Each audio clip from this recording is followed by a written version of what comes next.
तो मैं कोई बिकी हुई चीज़ नहीं हूँ, ना मेरी मोहब्बत बिकी हुई है कि जो मैं उनके पैसे पे बिक जाती।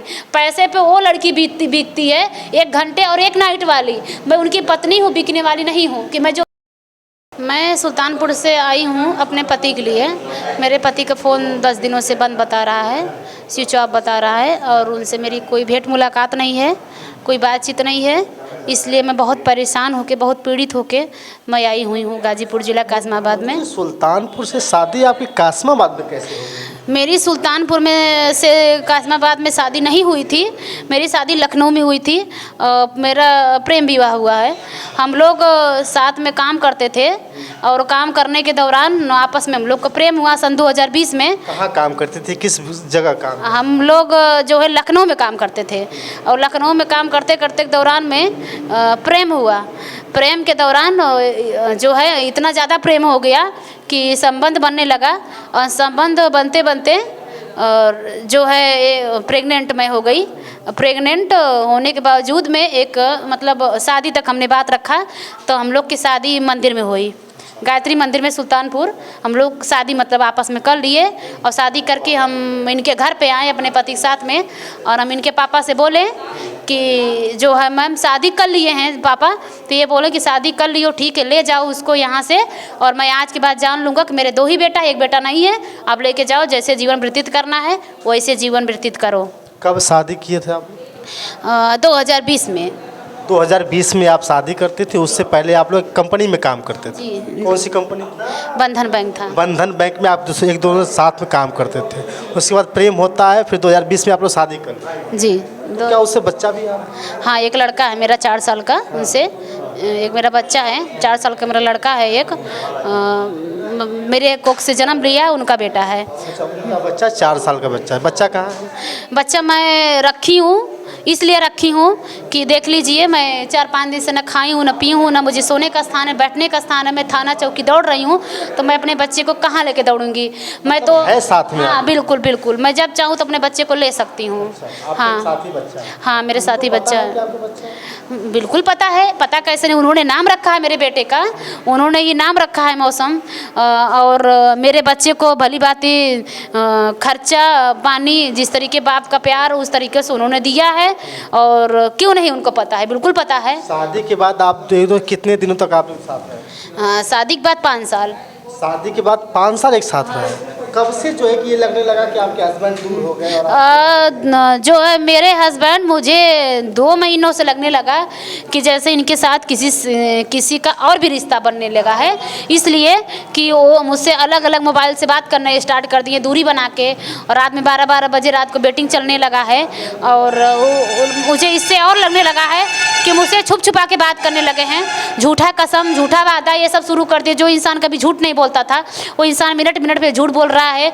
देवी स्थान में खड़ा होकर झूठ बोल रहा है, मैं ये कर दूंगा, और हर बात में झूठ बोल रहे हैं। तो मुझे लगने लगा। क्या नाम था? सुमित यादव। वो जो है गाजीपुर जिला, गांव मखनूपुर के, और ब्लॉक जो है कासमाबाद के हैं। अच्छा, और वो यादव हैं और आप ठाकुर हैं हम। आप जो कि छत्री? हाँ। तो एक छत्री होने के बाद और एक यादव रिश्ता आप लोग चल पाए? लग रहा है कि चल पा रहा है? बिल्कुल चल रहा था। हाँ, चल रहा था। तो ये बताइए कि जब शादी हो गई तो क्या शादी होने के बाद बच्चा होता है तो आप लोग कंपनी छोड़ दिए थे या? नहीं, कंपनी तो अभी जो अब रिजाइन मारे हैं वो भी, और हम भी रिजाइन मारे हैं। उनका रिजाइन मेन मारने का मकसद ये था कि उनको तो दूसरी शादी करनी थी। ये बात तो उनका दिन तारीख रखने से 2-3 महीना पहले पता होगा ना। शादी करने वाले? हाँ, वो शादी करने वाले हैं। उनकी शादी का डेट 7 मई को फिक्स हो गया है। 7 मई? हाँ, 7 मई को 2025 7 मई को उनकी शादी का डेट फिक्स हो चुका है, जो मैं चाहती नहीं हूँ कि उनकी शादी। पता कि शादी फिक्स? मुझे पता ये है, उन्हीं के गांव का एक लड़का, मैं नाम नहीं शेयर करूंगी सर, नाम शेयर करके मैं उसको तकलीफ नहीं दे सकती हूँ। एक लड़का है, वो मुझे सारा इन्फॉर्मेशन देता है और सारी बात बताता है। तो मैंने उस लड़के के पास कॉल किया इनका मोबाइल बंद होने के कारण कि भैया वो कहाँ है, मेरी बात कराइए। तो बोला भाभी उनकी तो शादी फिक्स हो गई है 7 मई को। तो मैं बहुत बेचैन हो गई, घबरा गई। तो मैं भागते हुए मैं यहाँ पे आई। और जब मैं यहाँ पर आई तो मेरे पति से मुझको मिलने नहीं दिया गया और जान से मारने की धमकी। उनके घर वाले पूरा कोशिश करने लगे, मारने पीटने का, गांव इकट्ठा करने लगे, पुलिस बनाने लगे। तो मुझे एप्लीकेशन देना पड़ा। आपके हस्बैंड आपसे मिलना चाहते थे? अब देखिए अभी तक तो मेरी उनकी सामना नहीं हुई है। कितने दिनों से सामना नहीं हो रहा? मुझे उनको देखे समथिंग कल मैं कुछ सेकंडों के लिए उनको बाइक पे चलते हुए बाइक से देखी हूँ। बाकी वैसे देखना और बात करना तो 10 दिन से ऊपर हो गया है। 10 दिन से पहले बात होती थी? हाँ, बात होती थी। और हाँ, ये बात मैं कहना भूल गई कि परसों रात में उनके पापा के नंबर से मुझे वो कॉल किए थे और मुझे बोले कि मैं बहुत टॉर्चर हो रहा हूँ और मुझे यहाँ इमोशनल कर रहे हैं। पापा फांसी लगा के मरने के लिए बोल रहे हैं, मम्मी फांसी लगा के मरने के लिए बोल रही है, भाई कह रहा मैं गाँव छोड़ दूँगा, क्या करूँ, मर जाऊँ, कट जाऊँ, ये ऐसे कह रहा है। तो मैं क्या करूँ, मैं तुम आप वो बोले कि मैं पापा की जान बचाऊं कि तुम्हारी जान बचाऊं कि मम्मी की जान बचाऊं, सब लोग मुझे मरने की धमकी दे रहे हैं कि मैं मर जाऊंगा अगर तुम मधु को रखे तो, उससे रिश्ता कोई रखे तो। और उनके भाई दीपांशु यादव जो बनारस में है इस समय, वो मुझे लगातार धमकी दे रहे हैं कि तुमको हम जान से मार देंगे, जान से हम तुमको जो है अगर तुमने साइड नहीं, मुझे मुआवजा देने के लिए तैयार हैं कि तुम पैसा ले लो, साइड हट जाओ। तो मैं कोई बिकी हुई चीज़ नहीं हूँ, ना मेरी मोहब्बत बिकी हुई है कि जो मैं उनके पैसे पे बिक जाती। पैसे पे वो लड़की बिकती है 1 घंटे और 1 नाइट वाली। मैं उनकी पत्नी हूँ, बिकने वाली नहीं हूँ कि मैं जो बिक जाऊँगी। मैं बिकने वाली नहीं हूँ, ना मैं बिकूँगी। मुझे मेरा पति चाहिए, मुझे धन दौलत नहीं चाहिए। एक बात समझ में आ रही है, लेकिन अभी तक इस कैरेक्टर में ना तो उनके माँ बाप शामिल होते हुए दिखाई दे रहे हैं, ना आपके माँ बाप साथ शामिल होते हुए दिखाई दे रहे हैं। क्योंकि मेरे माँ बाप है नहीं, ये बात मेरे पति सुमित को बहुत अच्छे से पता है। माँ बाप नहीं थे? नहीं, मेरे माँ बाप मैंने कभी देखा ही नहीं। मेरी परवरिश ननिहाल में हुई है। और ये है, मेरे पति सुमित यादव के घर वाले मुझ पे आरोप ये लगा रहे हैं कि मैं बहुत पहले से शादीशुदा थी। तो मैं ये कहना चाहती हूँ अपने पति सुमित यादव से कि अगर आपको ये पता था, ऐसा तो है नहीं, अगर आपको ये पता था कि मैं शादीशुदा थी तो 5 साल आप मेरे साथ क्या कर रहे थे? आप मेरे साथ 5 साल क्या कर रहे थे? और किस अधिकार से आप मेरे बिस्तर पे थे? और किस अधिकार से एक बच्चा पैदा किए? किस अधिकार से आपने मुझे पत्नी का सम्मान दिया? और किस अधिकार से आप मुझसे आए दिन वो सम्मान दिया, वो अधिकार दिया, वो मुझे हर चीज़ का केयर किया और मुझे समझा? अपने अभी तक 5 साल मेरे साथ कैसे बिताए? आपके पास क्या प्रूफ है?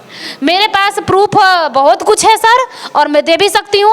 और मेरे मोबाइल से मुझे पूर्ण विश्वास है कि मेरा फ़ोन कोई छूता नहीं था। मेरा फ़ोन इनके पापा के साजिश से या इनके मम्मी के साजिश से या इनके भाई के साजिश से मेरे पति का हाथ है कि मेरे फ़ोन से प्रूफ डिलीट किया गया। मैं आज शाम तक आप लोग को प्रूफ बहुत जल्द दूँगी और मुझे प्रूफ आने वाला है मेरे फ़ोन पर। मैं दिखा दूँगी कि मैं शादीशुदा हूँ, मैंने मंदिर में शादी किया हुआ है। लोग कहेंगे कि आपको ब्लैकमेल करके हम लोग जो है कि आपसे बात। लोग कैसे कहेंगे ब्लैकमेल करने? मैं अपनी आप लोग को तकलीफ इसलिए बता रही हूँ, मेरे थाने में सुनवाई नहीं हो रही है, ना मेरी कहीं ऊपर से सुनवाई हो रही है और मुझे जान से मारने की धमकी दे रही। तो मीडिया ऐसी है कि मीडिया ही बातों तक पहुँचा सकती। और मैं सबसे पहले तो मैं इसलिए मीडिया वालों को ये बात कहना चाहती हूँ कि जिनसे उनकी शादी लगी है, जिस गाँव में शादी उनकी लगी है, जो लड़की के साथ उनकी शादी लगी है, तो देखो बहन, मेरा हाथ जोड़ के आपसे ये निवेदन है कि आप शादी फतेह बहादुर के घर में, गांव मखदूमपुर, जिला गाजीपुर, कासमाबाद और सुमित यादव से आप ना कीजिए। क्योंकि मेरा 4 साल का बेटा है, मेरी भविष्य को आप ना खराब करिए, ना कीजिए। आप अपनी भविष्य अभी आप जुड़ी नहीं हुई, केवल शादी का दिन रखा हुआ है। अपने माँ बाप से कह के आप अपनी ज़िंदगी को संवार लीजिए, नहीं से मेरे से भी बुरा दिन आपका हो जाएगा। आपके पास माँ बाप खड़े हैं, आपका सपोर्ट है, आपकी शादी हो सकती है। आप पढ़ी लिखी होंगी, आप भी फ़ोन मोबाइल चलाती होंगी। आप ये सूचना आपको पहुंचाने के लिए खास तौर से हमने किया हुआ है, अपने न्याय के लिए किया हुआ है। आप इस बात को समझिए, आप एक भी लड़की होंगी, आप भी एक औरत होंगी, इस बात को समझिए कि आप उनके घर में सुमित यादव के साथ शादी ना करिए। जो मेरी आज हालत है, आज मैं एक प्राइवेट अधिकारी से होकर मैं आज रोड पे बैठी हूँ, वो हाल से बुरा दिन आपका भी आएगा। और मेरा एक बच्चा है, मेरे लिए ना सोचिए, मेरे बच्चे के लिए सोचिए। और मैं उनकी पिंड तो छोड़ने वाली नहीं हूँ और ना मैं उनको बकसने वाली हूँ।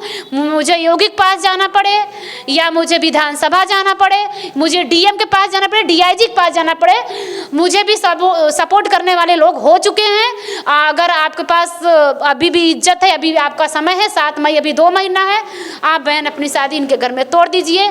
ये लोग जो हैं, अगर ये शादी कर लेते हैं, करेंगे, मान लीजिए नहीं देख पाती हैं वीडियो, शादी करेंगे तो फिर क्या करेंगे आप? ये शादी नहीं कर सकते हैं क्योंकि मैं इनके घर में अभी गांव में मैं हूँ और रहूँगी। चाहे मुझे किराए का मकान लेके रहना पड़े और चाहे मुझे यहाँ पे झाड़ू पोछा करके रहना पड़े इनके गांव में, मैं 7 मई तक रहूँगी और धरना प्रदर्शन करूँगी और उसी दिन मैं पुलिस बुलाऊँगी, मैं योगी के पास जाऊँगी और मैं जाऊँगी अपने पति के लिए, उनके साथ के लिए मैं किसी हद तक जाऊँगी। थाने गई आप? बिल्कुल गई हूँ, मेरी कोई कार्रवाई नहीं हो रही है। उनका बाप जो है खुले आम पूरी समाज में बोला है कि मैं थाने पर नोट दे के चला आया हूँ, तुम्हारे जैसी लड़कियाँ उसके आगे पीछे घूमती है।